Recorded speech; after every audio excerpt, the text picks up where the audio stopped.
The first thing we need to do is unpack the machine Pyroprinter. The machine will come in such a wooden box. I have already removed 2 clips from the cover of the box.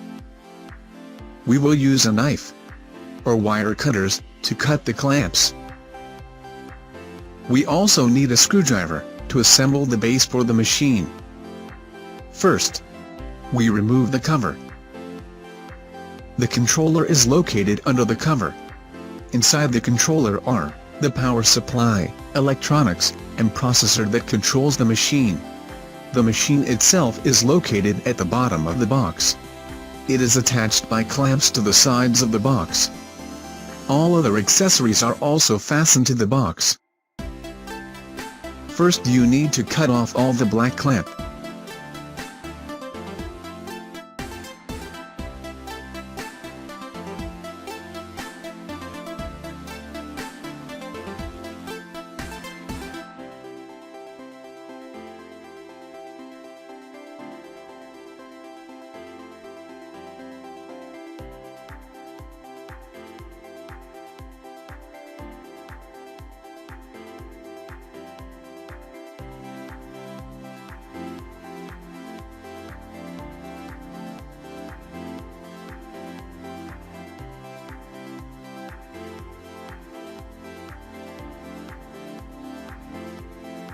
We don't need these 2 sides of the box.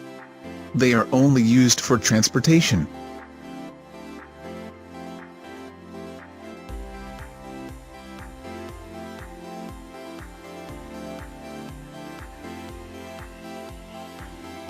Now carefully cut off the black clamps that hold the mechanical part of the machine. Do not touch the red clamps. They are retainers from the machine itself.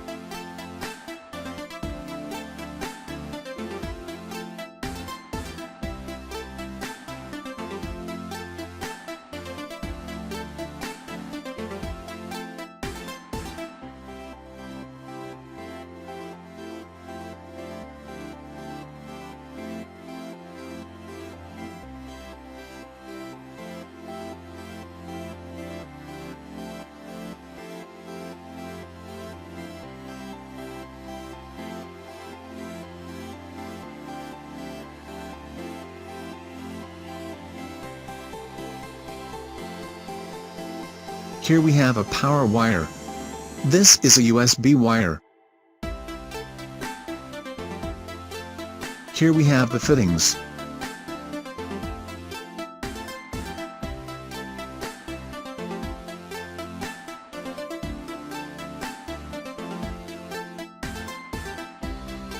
We won't need the mechanical part of the machine yet.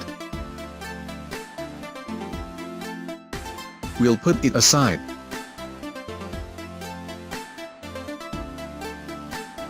Let's unpack the hardware.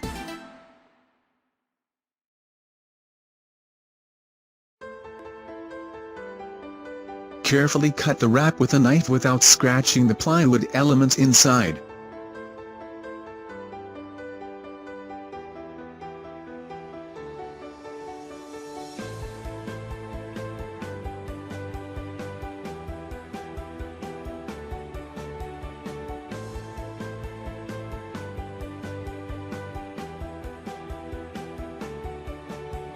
These are the rods that the machine itself will ride on.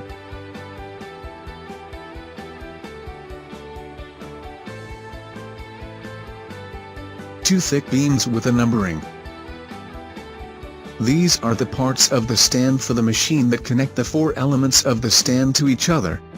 I will call the stand for the machine a table. A ruler with holes and scratches on the side. The ruler is used for cleaning the tip.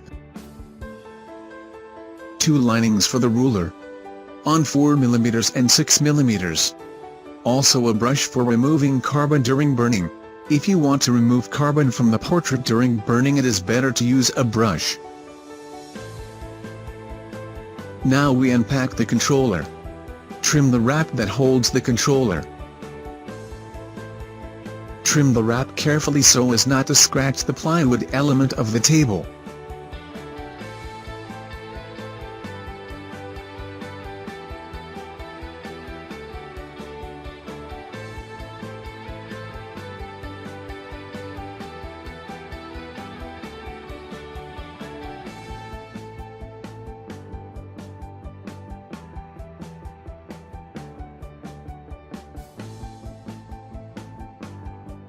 This is 2 plywood for burning, and also a piece of sandpaper for sanding these plywood.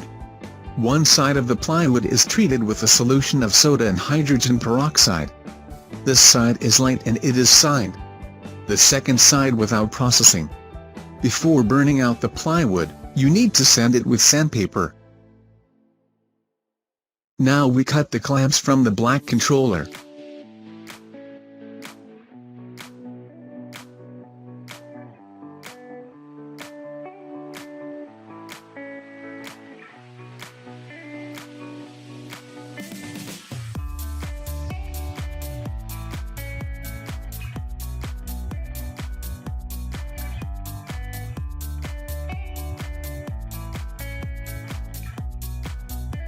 I have the controller version of Pyroprinter 3 in my hands.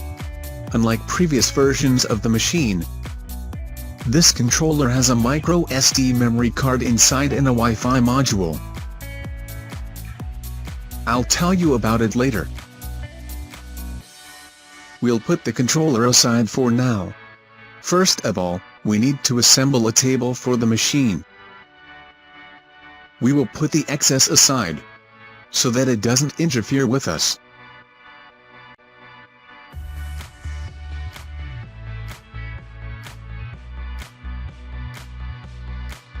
We have 4 items of the table.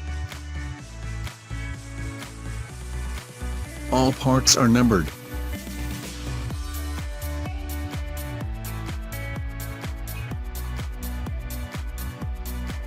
We need to put them in order from left to right.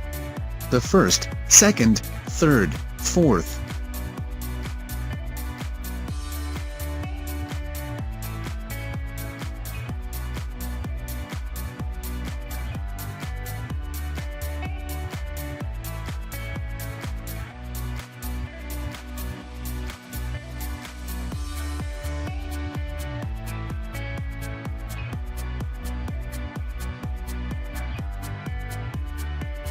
Now we will need these beams for mounting.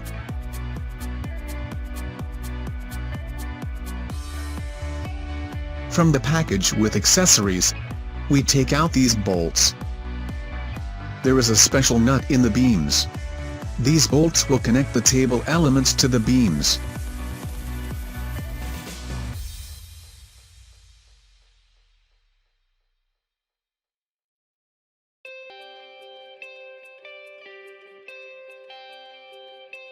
We need 8 bolts.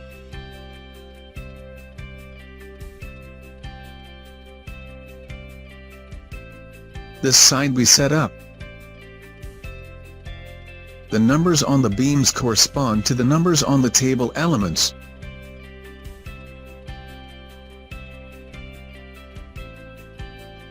I'll fix the bolts first. After that, I'll tighten everything with the screwdriver.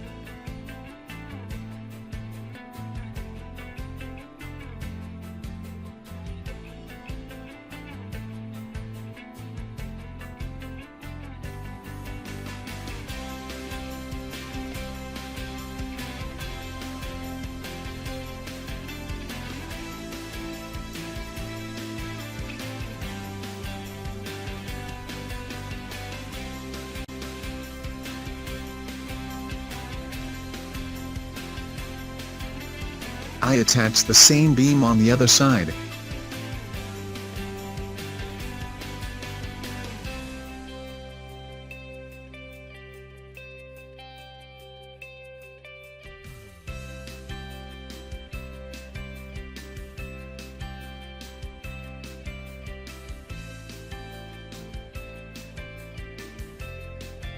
Now we correct the table details so that they are on the same line.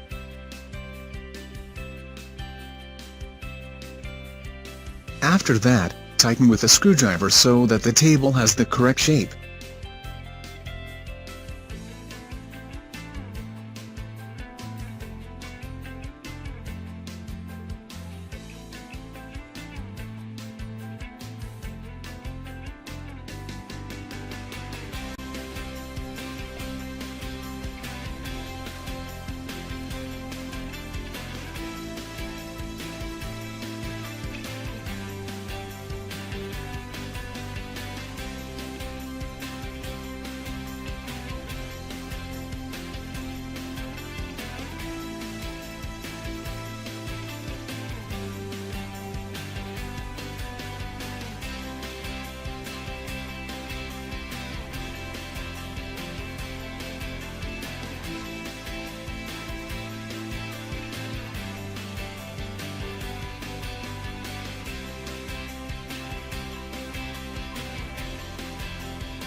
We connected the details of the table with each other.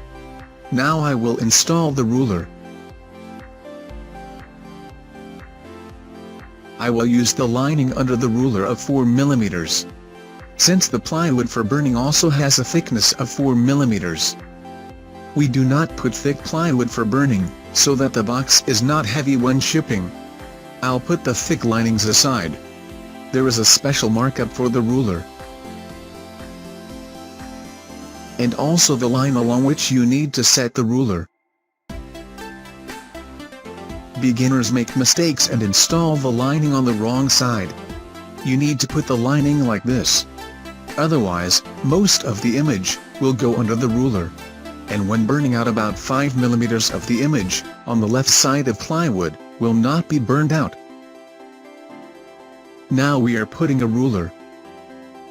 There are scratches on it. It is important to put the scratches up. And the scratches are on the side. Please note that the ruler must be marked with centimeters at the top. The inch side has no scratches, so it should be on the bottom. Now we need to attach the ruler to the table. In the package with accessories, there are these screws.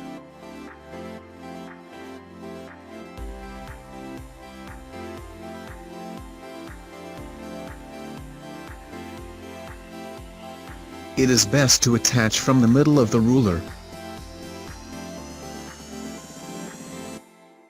We fix the screws in the holes in the table.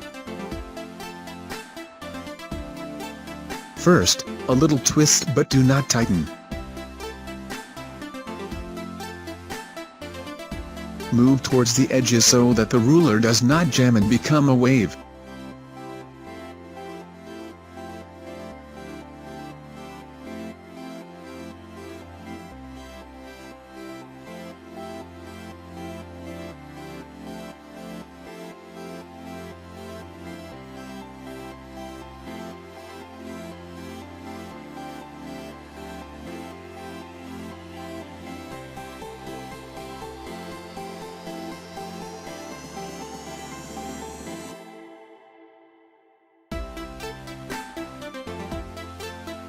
After that, tighten everything with a screwdriver.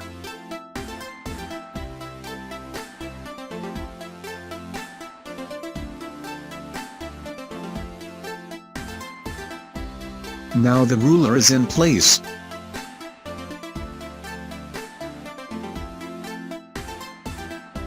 Now we need to install fasteners for the rods.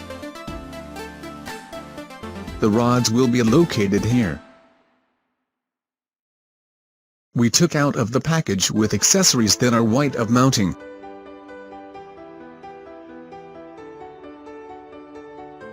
They are installed in 4 pieces on each side. There are 8 mounts in total. To work with A3 and A4 formats, you will need 6 mounts. 2 spare mounts are needed for a large format. If you want to work with the A2 format, you can set longer rods and a ruler.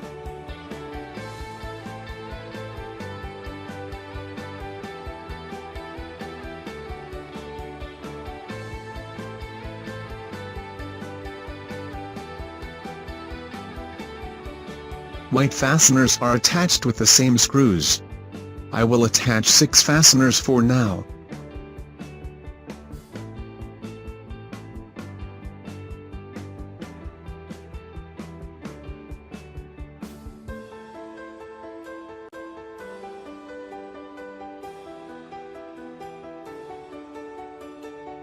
There is a special marking on the table for these mounts. There is a hole in the middle of the marking.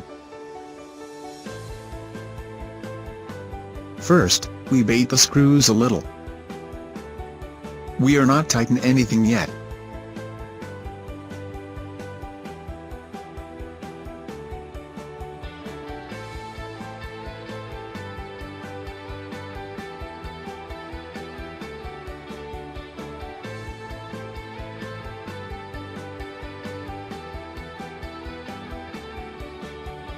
And we also do it on this side.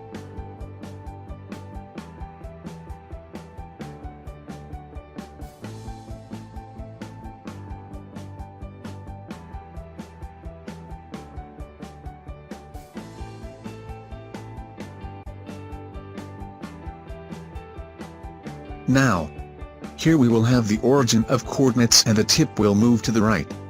From here to here, this side is left, this side is right. Let's start from this side. Put the rod. You can set one side of the rod on the cross mark. But this is not necessary. Insert the rod into the fasteners and tighten the screws on the side.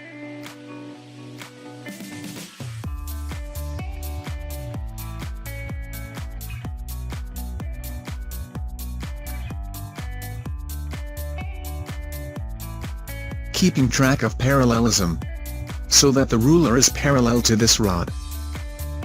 Therefore, it is more convenient to tighten this side in the first place. And we will focus on it. We will not tighten the second side. For now, just install the rods on the fasteners. Now you will need to set the correct distance between the rods. To do this, we need the mechanical part of the machine. We will install the yellow thermal head later.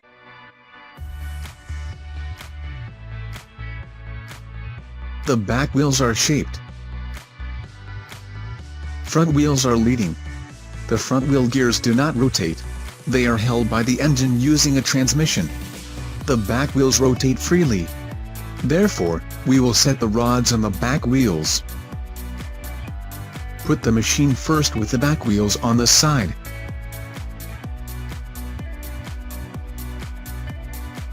And on the side.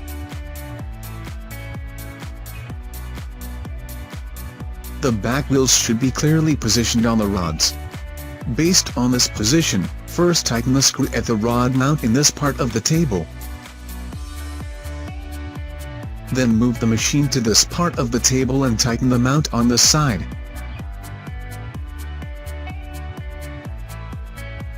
On the right side, the marking for fasteners is conditional. It shows approximately where the mounts will be.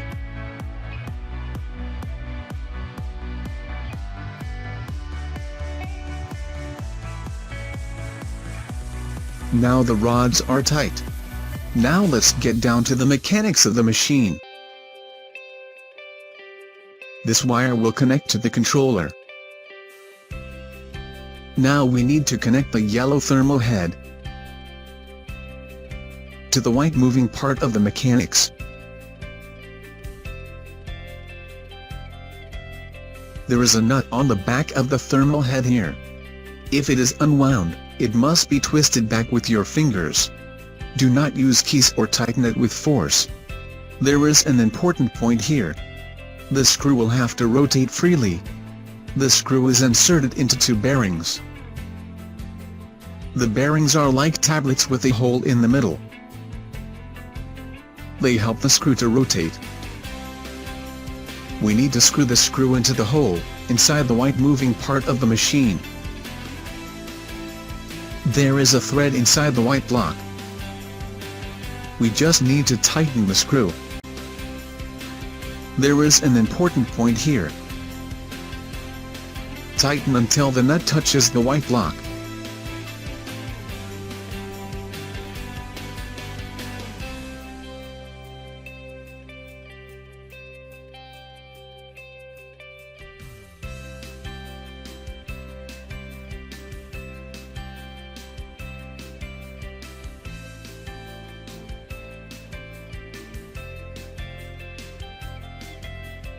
As soon as the nut begins to touch the white part, you do not need to tighten it with effort.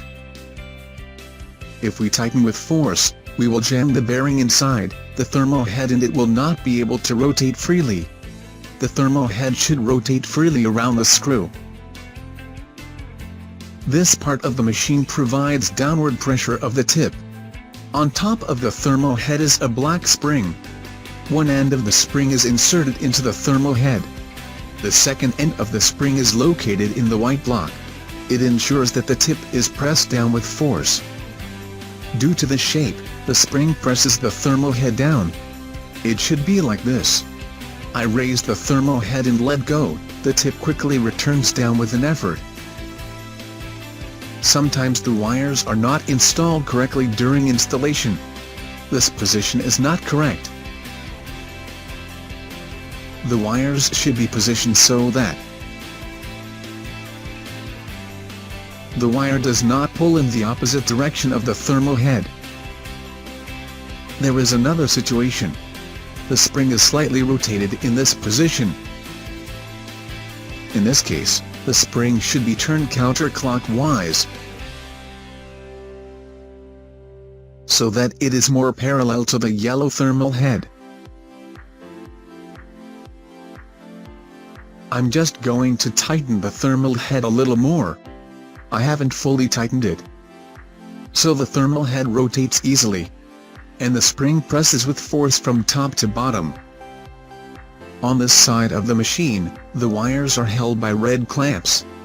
These clamps may be bent during delivery. When the white block moves to the right, it can rest against the lock of the red clamp.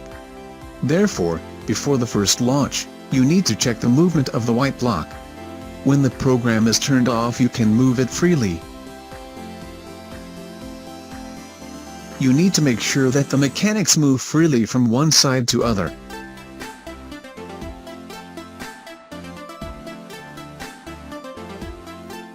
At the back side of controller of the Pyroprinter 3 version, there is a slot for a micro SD memory card. You can click on it, and the card can be pulled out. This is what it looks like. When you put it back, be careful. Do not drop the card inside the block, otherwise you will have to unscrew the controller case.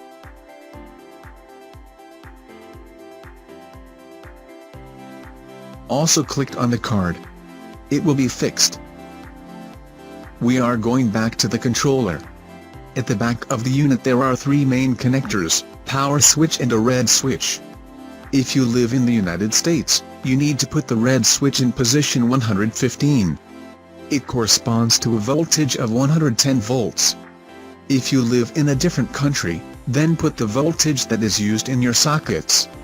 Here is the connector for the power wire. Under it is the power button. When you will get the machine, it can be disabled, so watch for it. Take the power wire. Remove the clamp from it.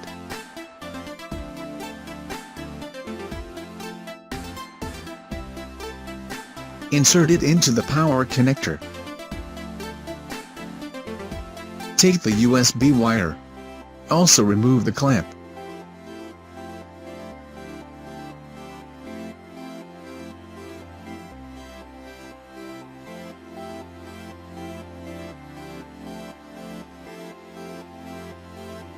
Insert the USB into the connector.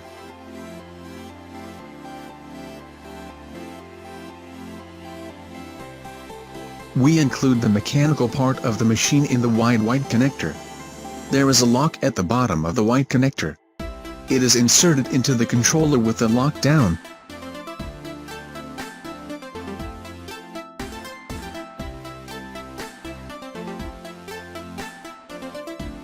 We will put the controller block on this side for now.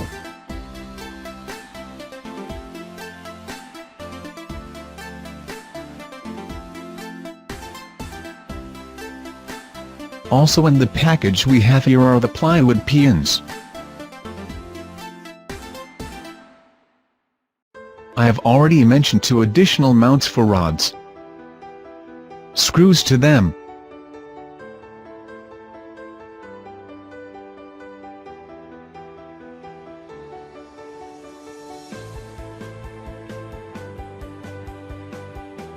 There are also bolts like this. 2 hex keys, thick and thin.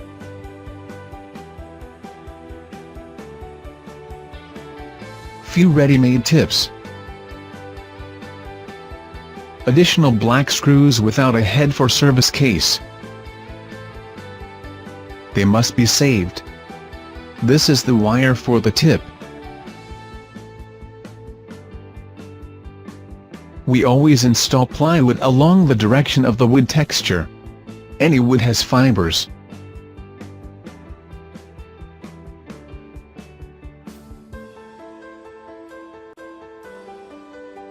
We need to install the plywood so that the tip moves parallel to the texture. Not like this. Here it is. Another important point, while the machine is turned off, the mechanics can be moved to the right and left. But if we need to move the entire machine forward or backward, be sure to raise the front edge of the machine. Front driving gears have carvings. The gears are made of ebonite. So if you move the machine back and forth with effort, you can damage the thread on this gear. So just lift the leading edge to move. When the machine is turned on, the motors will be on hold. Do not try to move it with effort, so as not to break something. Plywood for burning is installed in this way. It is necessary to fill the plywood under the ruler by about 1 mm.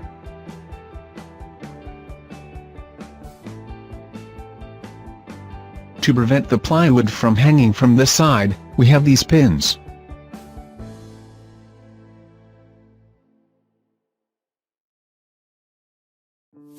There are 3 counter nuts on the table for different plywood formats. The A5 or A4 short point, the long side of the A4, and also the long side of A3 or the short side of A2.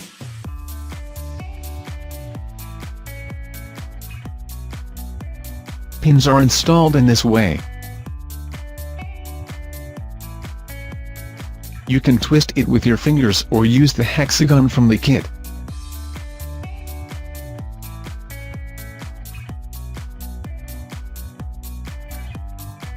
Do not tighten the pin too much, so that it does not split in two. The pin can either be installed so that the pin holds the plywood for burning from above, or prop up the pin in the end of the plywood, so the plywood for burning will be stationary. Everything else is now removed to the side.